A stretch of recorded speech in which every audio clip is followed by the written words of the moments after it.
computador aguenta.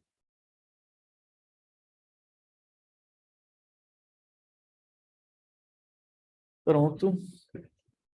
Boa tarde, pessoal. Ana Paula, quando quiser começar. Eu acho que Ok, quadro desativado. Vocês veem minha apresentação, não é? Sim. Todo mundo está vendo a apresentação, o primeiro plano? Sim. Bom, deixa eu me preparar psicologicamente. Boa tarde, meu nome é Ana Paula, sou orientanda de Sérgio. Minha pesquisa vai ser relacionada ao Open Science, a gente está delimitando ela, e esse foi o primeiro passo que a gente deu de compreender o que é Open Science, entender tudo isso e ver o quão pouco nós sabemos no dia a dia quanto a tudo isso. Por isso, começamos a analisar essa questão da transparência e da força que o Open Science traz para a ciência. A ciência moderna, com sua obsessão por publicação e crédito individual, às vezes parece um time de futebol, em que o único pensamento de cada jogador receber a bola é correr direto para o gol.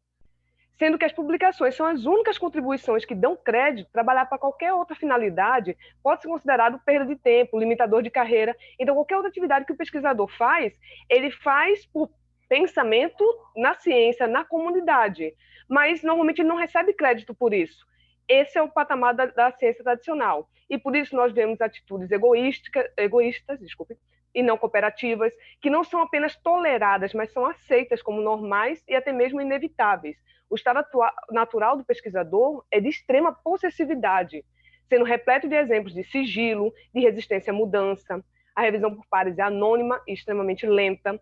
A maioria dos trabalhos de pesquisas possuem acesso pedagiado, que é o chamado paywall. A disponibilidade dos dados de pesquisas é bem falha.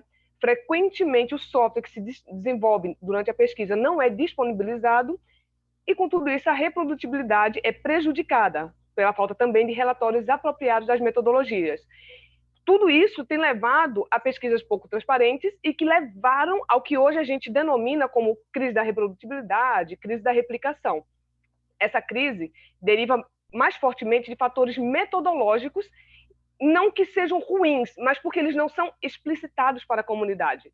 E implica em estudos científicos que são difíceis ou até mesmo impossíveis de serem replicados ou reproduzidos, como constatado pela revista Nature, que fez uma pesquisa em 2016 com aproximadamente 1.500 pesquisadores. Mais de 70% relatou já ter falhado na tentativa de reproduzir experimentos e outros falaram que não conseguiram sequer reproduzir seus próprios experimentos. E isso tudo se resume em um desperdício de oportunidade de progredir mais rapidamente. Bom, ciência tradicional versus ciências abertas. O movimento da ciência aberta nasceu quase como uma contracultura ao sistema que foi se fechando e ressurgindo nas últimas décadas. Na antiguidade, os alquimistas compartilhavam descobertas no espírito livre e colaborativo, e foi assim que nasceu a ciência moderna, porém isso foi se perdendo ao longo do tempo. A abertura vai permitir avaliar com mais clareza a qualidade do trabalho realizado, e sem transparência, a confiança nos resultados da pesquisa se baseia na reputação, no histórico ou na fama do pesquisador. Porém, vale lembrar que a ciência é baseada em verificabilidade e não apenas em confiança. Bom, a ciência aberta não é tão diferente da ciência tradicional. Ela significa o pesquisador realizar sua pesquisa de forma mais transparente e colaborativa. Se baseia no conceito de descobrir a verdade com base em descobertas anteriores, não ter que reinventar a roda a cada vez que eu for criar um novo carro. Ela se baseia no conceito, e se aplica a todas as disciplinas de pesquisa de todas as áreas. Não é uma coisa específica de determinada área, embora a expansão está se dando de forma gradativa e um pouco mais acelerada em algumas áreas que foram que começaram esse caminho da ciência aberta. Bom, a ciência aberta tende a melhorar a eficácia e a produtividade na ciência, sendo um meio de acelerar pesquisas, já que ela fornece bases concretas para outros pesquisadores tomarem como ponto de partida. Ela reduz custos de duplicação na coleta, de criação, transferência, reutilização de dados e de material científico.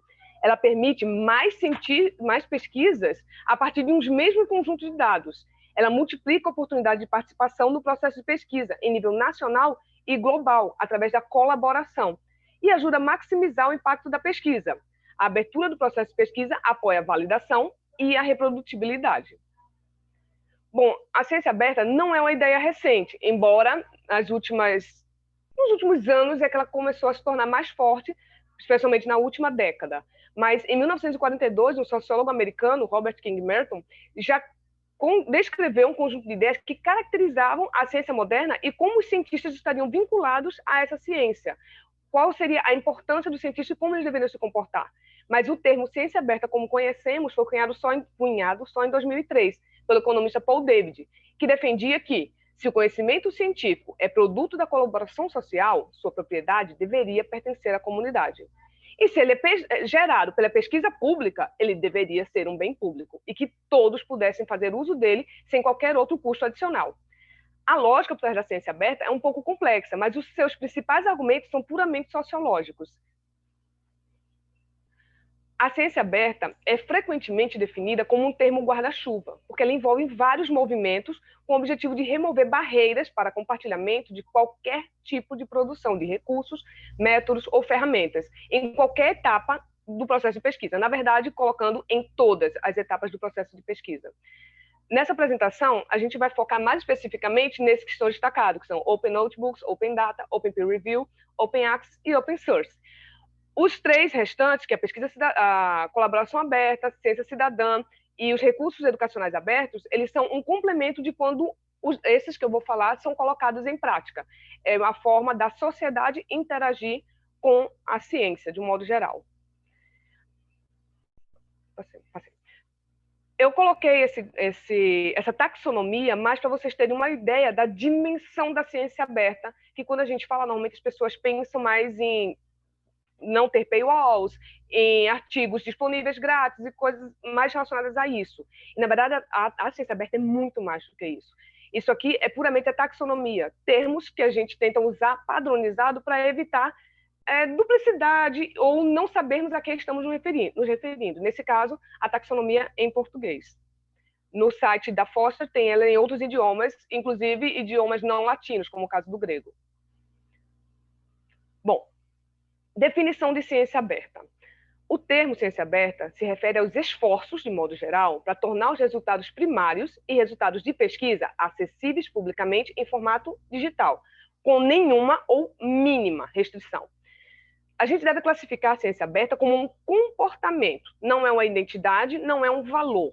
É um conjunto de práticas, boas práticas, por assim dizer, que você, enquanto pesquisador, pode fazer para tornar o seu trabalho transparente para os outros, tornando ele verificável, escrutinável por todos os outros membros da comunidade.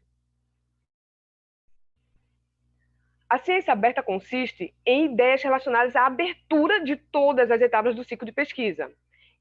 Existem inúmeras definições para a ciência aberta. Umas são mais simples e outras são mais complexas, mas esses dois pontos são em comum: etapas abertas e regras para se fazer isso. Não exatamente regras, porque não são preceitos fixos e específicos. São boas práticas, são coleções de comportamentos que nós devemos fazer para tentar tornar a nossa pesquisa o mais transparente e acessível possível. Isso não se restringe apenas ao acesso aberto às publicações. Engloba a comunicação aberta de métodos, o compartilhamento dos dados, dos códigos, dos fluxos de trabalho, além da publicação dos resultados, que é o fim de toda essa cadeia. De modo geral, esses são os pilares da ciência aberta: os artigos, o código, as revisões e os dados. E a gente vai ver cada um desses pilares nos slides a seguir. Bom, muitos acreditam que acesso aberto aos artigos seja a única finalidade da ciência aberta, mas embora esse seja um pilar de extrema importância, ele é um dos 4 que sustentam os princípios da ciência aberta. Porque se o cientista não tiver acesso ao artigo, não faz muito sentido ele ter acesso aos dados, ter acesso às revisões abertas e tudo mais. Então, o artigo é a base que vai levar ele a todo o resto, a ter curiosidade, a ter vontade de entender todo o resto. Por isso, os artigos, o acesso aberto às publicações é um componente-chave para a ciência aberta. Ele vai melhorar a velocidade, eficiência e eficácia da pesquisa, ele vai ampliar a reprodutibilidade e a colaboração, ele aumenta a visibilidade, o uso e o impacto da pesquisa e permite que comunidades de profissionais, praticantes e de negócios, assim como o público em geral, possa se beneficiar da pesquisa. Enquanto a gente está vinculado a uma universidade, seja enquanto professor, no meu caso, enquanto técnico, ou agora enquanto doutoranda, nós temos acesso a uma gama de periódicos, journals. Porém, quando você não está nesse meio, isso se dificulta muito, porque o público, em geral, não tem acesso gratuito, entre aspas, né, que é o acesso que a universidade nos concede, a esse tipo de informação, porque os paywalls nos barram quanto a isso. Então, ou a gente procura por meios obscuros, ou acaba não tendo aquela informação tão crucial que poderia levar uma pesquisa à frente. Tá, e o que isso significa? Significa resultados de pesquisas, ou seja, as publicações, acessíveis publicamente em formato digital com nenhuma ou mínima restrição, que é o que já foi dito anteriormente. Mas como isso funciona? Tem um arco-íris de tipos de acessos que já foram colocados em práticas desde que a ciência aberta começou, de fato, a se consolidar. Mas nessa apresentação, a gente vai focar em duas vias de acesso aberto, que é a via verde e a via dourada, que são apresentadas pelos dois princípios de acesso aberto, que é a Green Open Access e a Gold Open Access.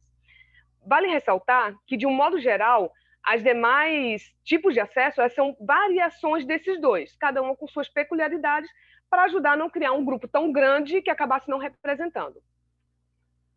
Bom, a Rota Verde. Nela, o autor vai publicar em um periódico tradicional de acesso fechado, mas esse periódico permite que ele compartilhe o conteúdo do seu trabalho de forma aberta através do autoarquivamento, de pré-print ou pós-print, em um repositório online, porém podendo estar sujeito a períodos de embargo, que é o tipo de coisa que tem que se ver antecipadamente nos periódicos. Embora tenha pesquisas que mostram que cerca de 80% dos periódicos indexados pelos Scopus, por exemplo, dão a possibilidade do autor disponibilizar seus pré-print ou pós-print, porém menos de 15% dos autores o fazem de fato. A Rota Dourada. São artigos que são publicados em revistas de fato open access. Os trabalhos são disponibilizados ao público no momento da publicação, pelos próprios editores. Tais revistas não cobram dos leitores ou das bibliotecas, mas o seu modelo econômico depende do pagamento de taxa de processamento pelo autor ou pela instituição, para cobrir os custos de publicação. Além do Gold, que é quando o autor ou a instituição paga o APC, tem também esse que está logo abaixo, que é o Platinum Open Access, também chamado em alguns lugares de Diamond Open Access, que ele foi introduzido para caracterizar periódicos que são Gold, mas que não exige que o autor pague a taxa. Nesse tipo de revista, normalmente, são dirigidas por associações, sociedades profissionais e organizações que não têm fins lucrativos, como universidades, agentes governamentais. E esse modelo econômico depende normalmente de contribuições ou doações, e no caso das editoras universitárias, por exemplo, onde o custo normalmente já está incluído no orçamento da instituição. Tá, mas o que é o autoarquivamento? O autoarquivamento é justamente quando o autor, com o adendo de sua editora, ele faz ele coloca o seu pré-print ou pós-print em um repositório. É recomendável fazer isso sempre que for autorizado, porque é uma forma de se obter, com o pré-print, o feedback antecipado e validação da comunidade quanto às abordagens utilizadas.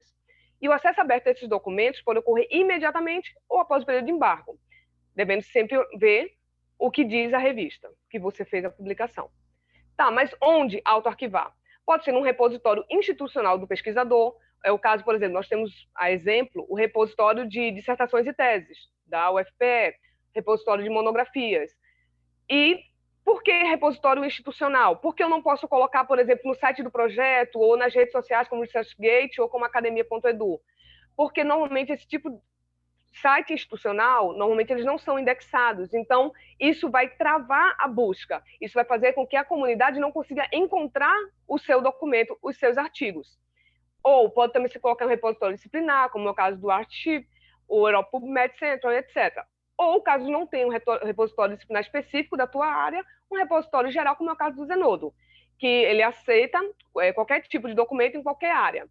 E nele, o upload é atribuído um identificador de objeto digital para torná-lo facilmente detectável e exclusivamente citável, que é também um fator que é importante. Quem nunca viu um link que, quando a gente clica, acaba levando para uma página um beco sem saída. Então, isso dificulta, a longo prazo, manter aquela informação. E fora que a maioria dos periódicos não acatam que seja feito autoarquivamento no ResearchGate e no academia.edu, porque, embora hoje, entre aspas, eles liberem de forma gratuita, né, entre aspas, literalmente, eles podem a qualquer momento dizer que não é mais gratuito e restringir todo aquele acesso de material que foi colocado ali dentro. Bom, código aberto, o open source, que nós estamos mais familiarizados na área da computação. Propiciar acesso ao código é essencial para apoiar a validação das descobertas e ajudar outros pesquisadores a desenvolver seus trabalhos. Muitos pesquisadores desenvolvem código sob medida para auxiliá-los a analisar e ou visualizar os dados coletados, mas ele precisa disponibilizar isso. Para isso, tem que colocar o código em algum lugar que outros pesquisadores possam procurá-lo e acessá-lo, como é exemplo do GitHub. Ele deve usar padrões de código aberto para oferecer suporte à interoperabilidade e à viabilidade de longo prazo, para que aquilo não seja perdido com o passar dos anos. E deixar claro a licença sob a qual o código está sendo compartilhado, para que outros pesquisadores saibam como eles podem ou não usar aquele código. As revisões por áreas abertas é um ponto muito polêmico da questão da ciência aberta, porque, embora as pessoas concordam em determinadas partes, em determinados termos, mas ela é um conjunto de fatores e métodos para tentar tornar a revisão por pares clássica o mais transparente e responsável possível. Nela, certos aspectos do processo de revisão são abertos à comunidade e ao público em geral, tal como a identidade do revisor, o relatório de revisão e a própria plataforma, entre outros. Bom, algumas das atividades que podem se pôr em prática com relação à revisão por pares abertas são as identidades abertas, onde autores e revisores têm ciência da identidade um do outro, os relatórios abertos, que são publicados junto ao artigo com DOI, para poder fazer vinculação ao artigo que ele está revisando, a participação aberta, em que uma etapa da revisão, o documento fica aberto para que a comunidade possa contribuir com o processo de revisão, a interação aberta, onde existe uma discussão direta e recíproca entre autores e revisores. E não só existe essa abertura, mas existe um incentivo para que haja essa comunicação, para que haja a comunicação e não fiquem lacunas do entendimento daquela pesquisa. Manuscritos de pré-revisão abertos, onde os manuscritos de pré-print são disponibilizados online antes da revisão por pares. Comentários abertos da versão final, revisar ou comentar a publicação final da versão de registro. E as plataformas abertas ou a revisão desacoplada. A revisão é dissociada da publicação, sendo facilitada por uma entidade organizacional diferente do local onde vai ser publicado. Essa questão de plataforma aberta ou revisão desacoplada se parece muito com a questão de como a gente faz o Enem aqui no Brasil. Uma banca realiza as avaliações e a nota do aluno pode ser utilizada para pleitear uma vaga em diversas universidades que façam uso desse sistema. Então, isso seria plataforma aberta. A gente não teria um conjunto de revisores, mas um grande conjunto que pode revisar, e aí o autor leva para quem ele quiser, para a revista que ele quiser fazer a publicação. Tá, quais os benefícios da revisão por pares aberta? A transparência. Afinal, ao revelar as identidades, aumenta a transparência e, em termos de qualidade, essa mudança tende a melhores avaliações com menores casos de viés do avaliador, onde os conflitos de interesse podem ser identificados pela própria comunidade. Os revisores podem ser responsabilizados por suas avaliações. Tem também a questão da velocidade. Passar de revisores individuais para a revisão da comunidade acelera significativamente o processo, ao ampliar esse grupo de revisores que são capazes e estão dispostos, com tempo hábil, para aceitar essa revisão. As revisões por pares tradicionais costumam levar um tempo considerável para ocorrer, o que significa que o acesso aos resultados da pesquisa atrasam de forma substancial. Então, ao invés de nós termos revisores da revista X, da revista Y, da revista Z, ao dissociar os revisores da revista, nós temos todos eles em um grupo só. E aí, quando a gente precisa de um revisor para determinada área, eu tenho um grupo muito maior, acaba não sobrecarregando determinados especialistas de áreas e facilita, porque a gama de pessoas que podem trabalhar com aquilo é maior. E assim, após essa revisão, o autor pode pegar o artigo dele revisado e levar para uma revista que faça parte dessa comunidade, por assim dizer. Tem a questão também da confiabilidade. Incluir a comunidade, ao invés de depender apenas de alguns revisores, oferece uma melhor oportunidade para identificar falhas metodológicas ou outras inconsistências na pesquisa. O atual sistema de revisão por pares nem sempre é uma garantia de qualidade. Consistência. A OPR dá suporte à consciência aprimorada e reduz a chance de viés, garantindo que mais opiniões de revisores de um determinado artigo possam ser capturadas e comparadas. Os revisores podem ter opiniões divergentes sobre os artigos que revisam, e muitas vezes não fica claro por que o artigo foi rejeitado por um revisor e não por outro. Também a questão do contexto. Abrir as perguntas dos revisores sobre um determinado artigo, juntamente às respostas dos autores, fornece um contexto valioso sobre as metodologias empregadas no processo de pesquisa. E vai ser uma análise que vai estar anexa ao artigo. E assim a comunidade consegue ter acesso àquilo e compreender o que motivou o contexto daquela situação, daquele estudo. Isso é possível se os relatórios estiverem acessíveis e publicados junto aos artigos. A motivação. A revisão por pares atual não permite que os revisores recebam crédito por seu trabalho. Ele pode até estar elencado no grupo de corpo editorial, mas ninguém sabe quantos artigos fulano, ciclano, beltrano fez avaliação naquele ano. Às vezes, uma determinada área concentrou demais, o fulano trabalhou demais, o beltrano nem tanto. Então, ao publicar os relatórios de revisão e atribuindo-lhes um DOI, torna os resultados de pesquisa citáveis por direito próprio, e assim vinculando de volta ao autor e aos revisores por meio do ORCID, ou ORCID. Os benefícios para os autores que usam servidores de pré-print para obter feedback antecipado do seu trabalho. O autor tem seu trabalho mais visível para editores em potencial. Autores que compartilham os primeiros resultados por meio dos servidores de pré-print podem ser abordados diretamente pelos periódicos, que, ao ter interesse naquele trabalho, podem chamá-los para publicar. Bom, a OPR não é perfeita. E não significa que todos os preconceitos serão erradicados, mas ela incentiva que os revisores minimizem os preconceitos pessoais, os inconscientes e não intencionais também, tais como favoritismo, por tópico, pessoa, estilo de escrita, e que eles sigam um processo mais consistente e estruturado, já que eles também podem ser, de certa forma, avaliados, né, pela comunidade, pela leitura do relatório que ele redigiu. Mas não significa que pesquisadores mais experientes não retaliarão se pesquisadores mais jovens criticarem seu trabalho. No entanto, a OPR tornará as ocorrências mais abertas e poderá prejudicar a reputação de revisores quando eles agirem de forma inadequada, antiética, por sinal. Bom, os dados abertos. Os dados abertos, eles estendem os princípios de abertura a todo o ciclo de pesquisa, implicando em uma mudança sistêmica na maneira como a ciência e a pesquisa são conduzidas. Documentar todo o processo experimental de tentativa e erro, rotina, código, software de pesquisa, também deve ser documentado. Os dados de pesquisa devem ser gerenciados para maximizar o impacto, para garantir que eles sejam acessíveis e detectáveis, permitir o uso, colaboração, reutilização e o desenvolvimento com base naqueles dados, e sob termos que permitam que tudo isso aconteça. Caso a sensibilidade dos dados não permita o acesso aberto, deve-se fornecer detalhes sobre como pode solicitar o acesso autorizado. E em caso de dados confidenciais, o pesquisador deve certificar de que as abordagens de gerenciamento de segurança de acesso estejam adequadas para a situação em questão. No caso de informações comercialmente ou eticamente sensíveis, tais dados serão obrigatoriamente regidos por contratos ou lei. Dados abertos significa fornecer DOI para os dados, colocar os dados no repositório que suporte pesquisa pública, ser claro sobre o que as pessoas podem ou não fazer com os dados, aplicando uma licença apropriada, e o compartilhamento dos fluxos de trabalho.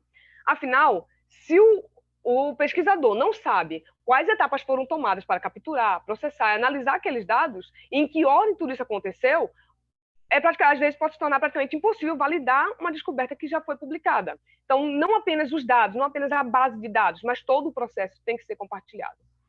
E para isso, nós temos os princípios de dados FAIR, que são um conjunto de princípios básicos com o propósito de otimizar a reutilização de dados de investigação.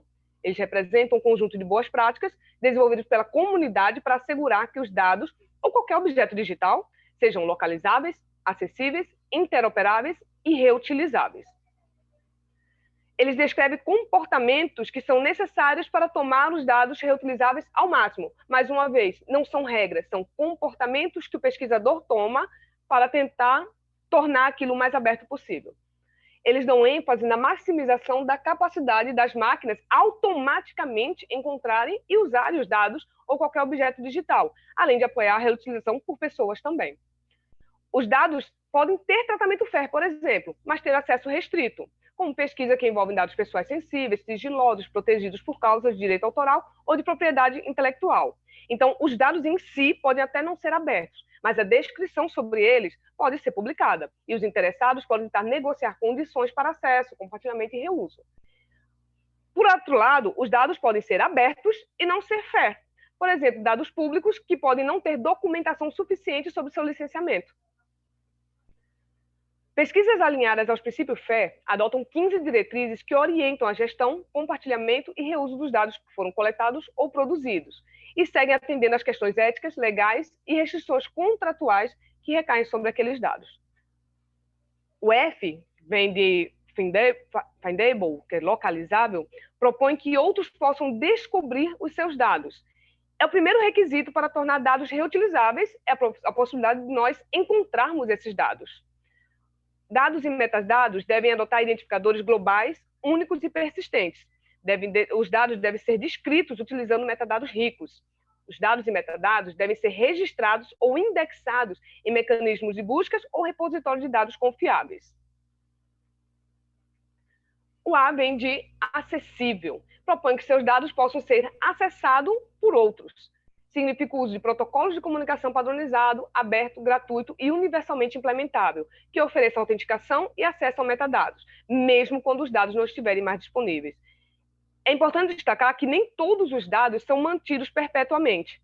Alguns por algum período determinado de tempo e depois acabam sendo descartados. No entanto, mesmo que os dados não existam mais, deve-se garantir que os metadados que descrevem os dados permaneçam acessíveis, pois assim os reutilizadores de longo prazo do seu trabalho saberão o que aconteceu e não vão lidar com um beco sem saída. Interoperável. A interoperabilidade propõe que os dados possam ser integrados com outros ou facilmente entendidos por computadores. O formato dos dados e metadados deve ser aberto e interpretável por várias ferramentas, incluindo por outros registros de dados. Dados e metadados devem usar vocabulários e ontologias que adotam os princípios FAIR, podem ser combinados e usados com outros dados ou ferramentas e ser representados por meio de uma linguagem formal, acessível, compartilhada e amplamente aplicável para a representação do conhecimento, pelo menos na área de domínio daqueles dados.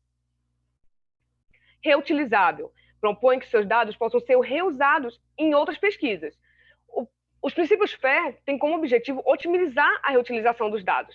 E sua última instância do FAIR, que é o R, né, de reutilização, representa o resultado final de sua pesquisa, porque não tem sentido eu encontrar os dados, ter acesso a eles, poder manuseá-los, se eu não posso reutilizá-los.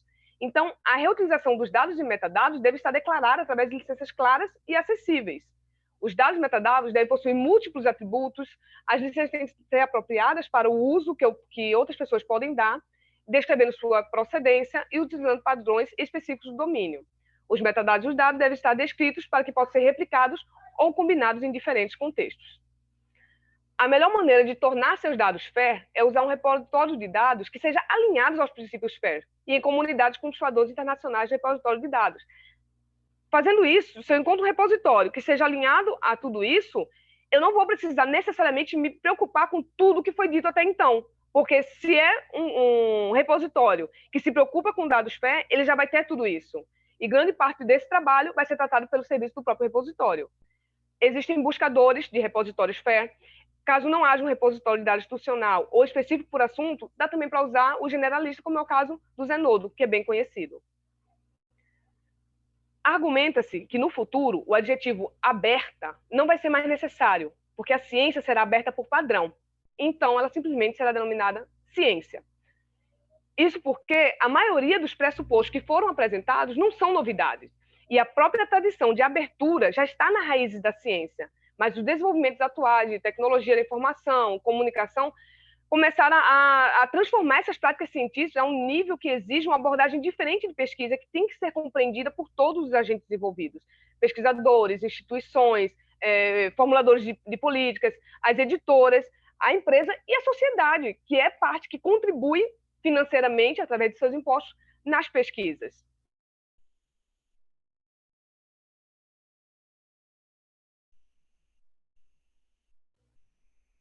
Enfim.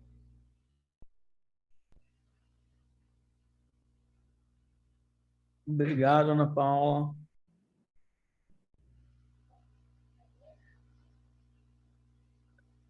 Alô, Ana Paula? Oi, tô ouvindo. Minha Tá. câmera, para mim, tá parada, não sei para vocês. É isso que eu notei. Para a gente está parada também.